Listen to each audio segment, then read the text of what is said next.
EC4179 5.22.1 Circuitos auxiliares de protección, protección contra sobretensiones.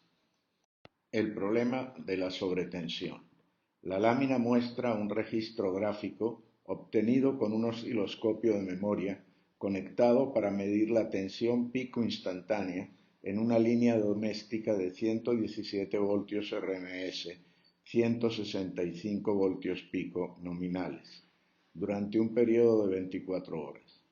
El trazo grueso, muy luminoso, en el centro de la imagen, está formado por los más de 86.000 ciclos totalmente normales observados en el periodo, pero se presentan también varios trazos individuales correspondientes a los episodios de sobretensión detectados, algunos de los cuales alcanzan tensiones pico cercanas e incluso mayores a los 1000 voltios, mostrando claramente los relativamente numerosos incidentes en los cuales la tensión de línea superó 3 o 4 veces el valor pico nominal. Este oscilograma presenta uno de los dos elementos del problema de la sobretensión. A pesar de las medidas de protección tomadas a nivel de la red AC, en todo sistema eléctrico existen múltiples causas que pueden hacer que, aleatoriamente, la tensión en todo o parte del sistema sea transitoriamente superior a lo establecido. Las sobretensiones transitorias en la línea, aparte de ser inevitables, son aleatorias en el doble sentido de que el momento exacto de su aparición es impredecible y que la amplitud que pueden presentar también lo es. El otro elemento del problema es la relativa fragilidad de los componentes electrónicos. En el estado actual de la tecnología, para todo componente electrónico existe un valor límite a la tensión que puede soportar, superado el cual puede sufrir daños catastróficos. Y, para la mayoría de los dispositivos, la tensión límite es muy inferior a las sobretensiones registradas en el pequeño experimento presentado en la lámina. Es por lo tanto imprescindible tomar medidas de protección contra sobretensiones en la entrada de la fuente de alimentación, que es normalmente el punto de contacto entre los circuitos electrónicos y la red AC. Circuitos auxiliares de protección contra sobretensiones. Como muestra la lámina, la estructura básica de una protección contra sobretensiones en la línea consta de dos elementos: un dispositivo capaz de delimitar la tensión entre sus terminales, conectado en paralelo con la entrada del equipo que debe ser protegido, y una impedancia limitadora de corriente conectada a la entrada del dispositivo limitador de voltaje. Condiciones normales de la línea de alimentación. El dispositivo limitador debe estar en su condición de reposo, con una impedancia lo más alta posible, idealmente infinita, de forma que la corriente consumida por este dispositivo en estado de reposo sea despreciable y que por lo tanto la corriente consumida sea esencialmente la corriente de entrada al dispositivo o equipo protegido. Asimismo, la impedancia limitadora en serie con la entrada del dispositivo protegido debe ser lo más baja posible, idealmente cero, para lograr que las pérdidas adicionales producidas por la inserción de este componente sean lo más bajas posibles, idealmente cero, tanto en lo referente a la potencia disipada como a la reducción de la tensión de entrada al dispositivo protegido. Acción del dispositivo supresor de transitorios. Como muestra la lámina, cuando se presenta una sobretensión en la línea, cuyo valor, BSL, es mayor que la tensión de activación del dispositivo de protección, BF, el dispositivo se activa y la tensión aplicada a la entrada del dispositivo protegido queda idealmente fija en BF. La tensión BSL menos BF cae en la impedancia limitadora. La corriente de esta impedancia IRL pasa a ser significativamente más alta que la corriente en condiciones normales, que es la corriente de entrada al dispositivo protegido, IN, y la diferencia entre estas dos corrientes, ITSD, pasa a circular por el dispositivo de protección, el dispositivo supresor de transitorios o TSD, Transient Suppression Device. Condiciones para que la protección sea posible. Por supuesto, para que la protección tenga posibilidades de funcionar, se deben cumplir las siguientes condiciones. Primero, la tensión de trabajo del dispositivo de protección, BF, debe ser menor que la tensión de entrada máxima del dispositivo protegido, BImax. Segundo, la corriente que circula por el dispositivo de protección durante la falla ITDS tiene que ser menor que la corriente máxima que soporta el dispositivo de protección ITDS Max. Tercero, la potencia disipada en el dispositivo de protección ITDS por BF tiene que ser menor que la potencia máxima tolerable por el dispositivo de protección PTDS Max.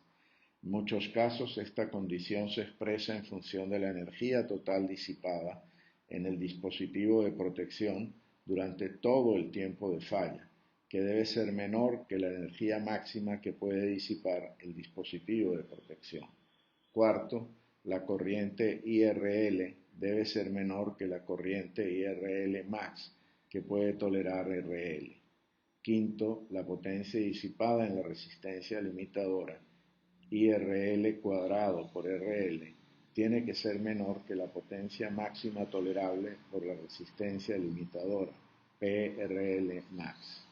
En muchos casos esta condición se expresa en función de la energía total disipada en la resistencia limitadora durante todo el tiempo de falla, que debe ser menor que la energía máxima que puede disipar la resistencia, RL.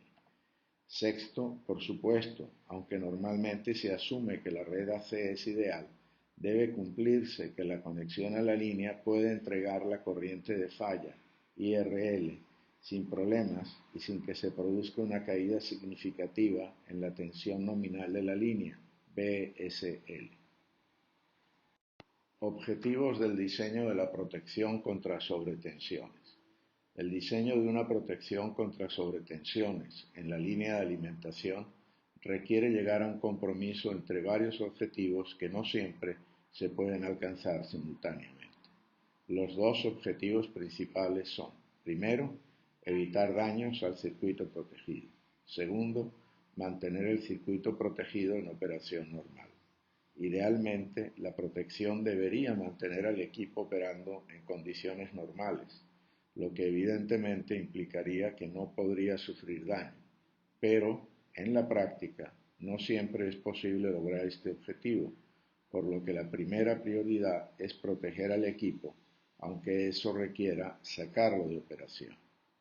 Si se puede asegurar el cumplimiento de los objetivos principales, se debe intentar cumplir con el objetivo secundario de que el equipo de protección no sufra daños, en el entendido de que, si es necesario, se deben afectar daños en el equipo de protección si esto es imprescindible para evitar daños al equipo protegido.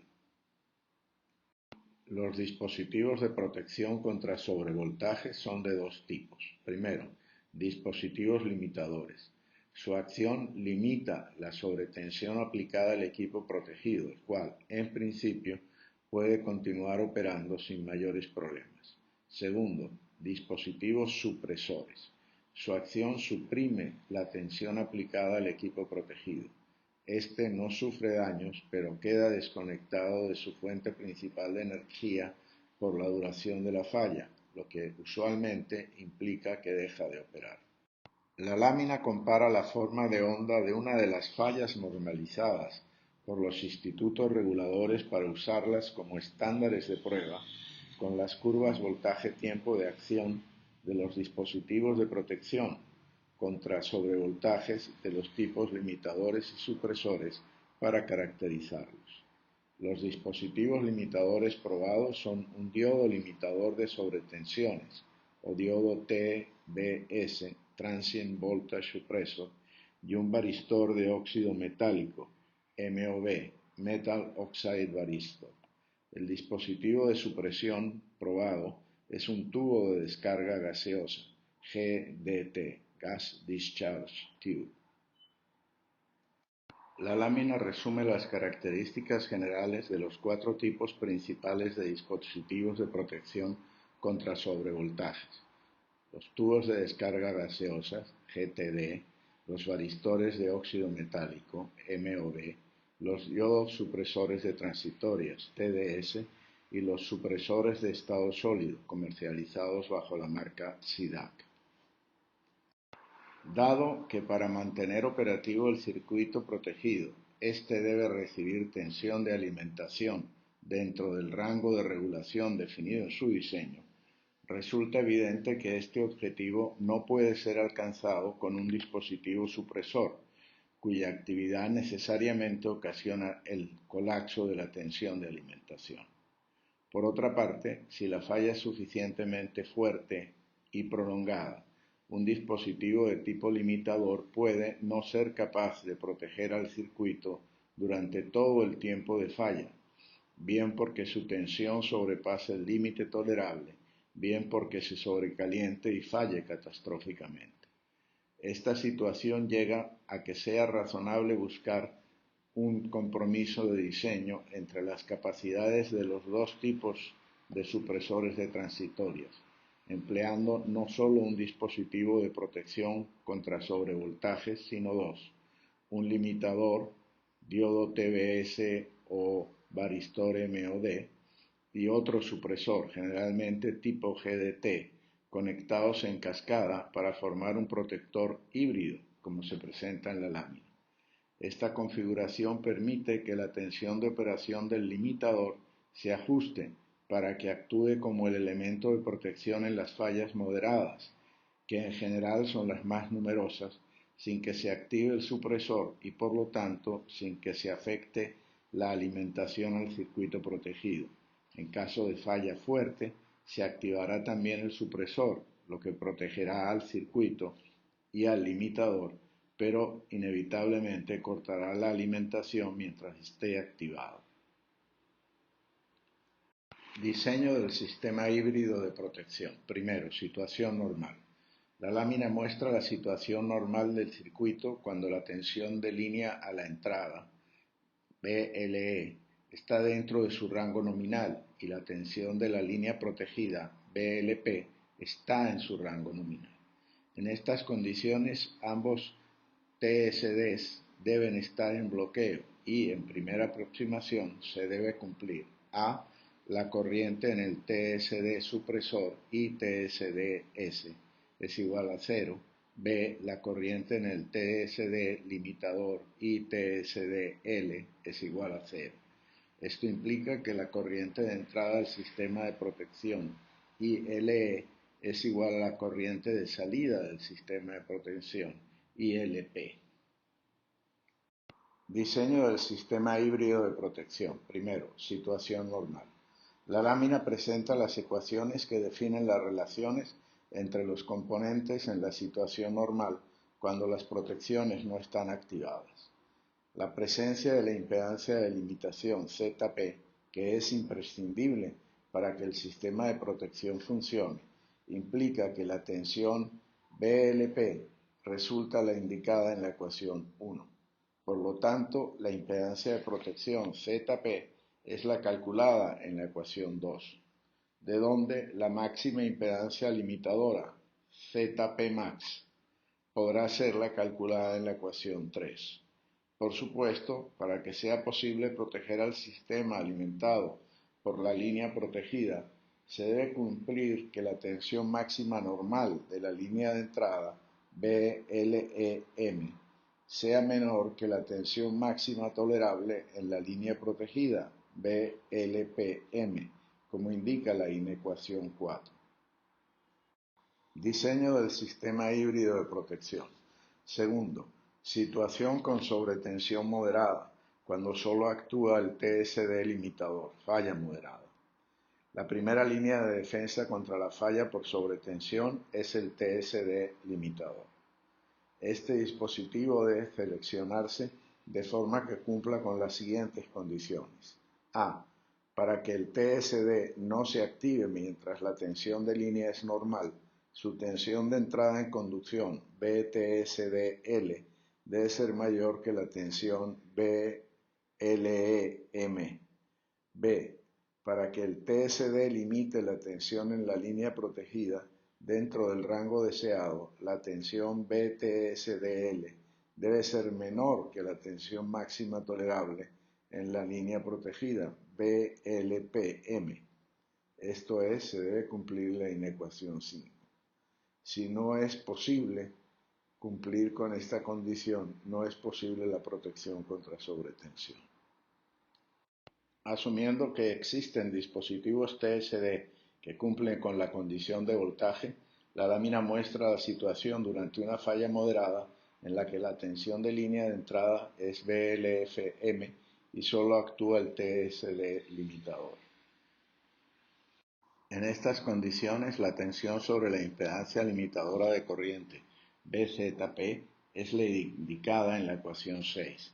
La corriente que circula por ZP y LFM es la indicada en la ecuación 7 y por lo tanto en primera aproximación, la corriente que circula por el TSD limitador durante la falla moderada y TSD es la calculada en la ecuación 8. Diseño del sistema híbrido de protección. Tercero, situación con sobretensión fuerte, cuando actúa el TSD supresor, falla grave. La lámina presenta el circuito operando en condición de falla grave en la entrada. La segunda línea de defensa contra la falla por sobretensión es el TSD supresor, que solo debe actuar cuando la falla resulta grave.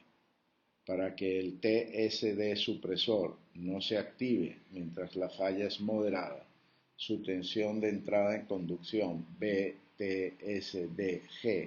debe ser mayor que la tensión BTSDL del TSD limitador. La falla pasa de moderada a grave cuando la tensión de entrada se hace mayor que la tensión de activación del TSD supresor, BTSDG. Cuando esto ocurre, el TSD supresor se activa y entra en avalancha. La entrada en avalancha del TSD supresor colapsa la tensión en la entrada del circuito de protección al valor de la tensión en conducción del TSD supresor, BTSDGA, normalmente muy baja. Esto automáticamente saca de conducción al TSD limitador y no es suficiente para que el circuito conectado a la línea protegida siga operativo. En estas condiciones, la corriente de falla circula entre la entrada y el TSD supresor en avalancha y está limitada únicamente por la impedancia de la línea de alimentación. Esta condición se mantendrá cuando cese el pulso de sobretensión, lo que usualmente ocasionará la apertura de la protección de sobrecorriente de la línea de alimentación.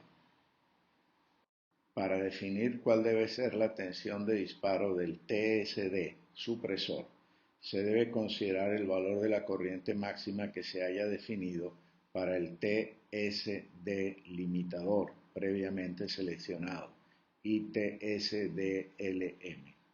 Este parámetro es relativamente libre. La condición que no debe superarse es, evidentemente, que el valor asignado no puede ser superior al valor máximo indicado por el fabricante del TSD limitador en las condiciones de operación, voltaje y temperatura ambiente de la aplicación que se está diseñando.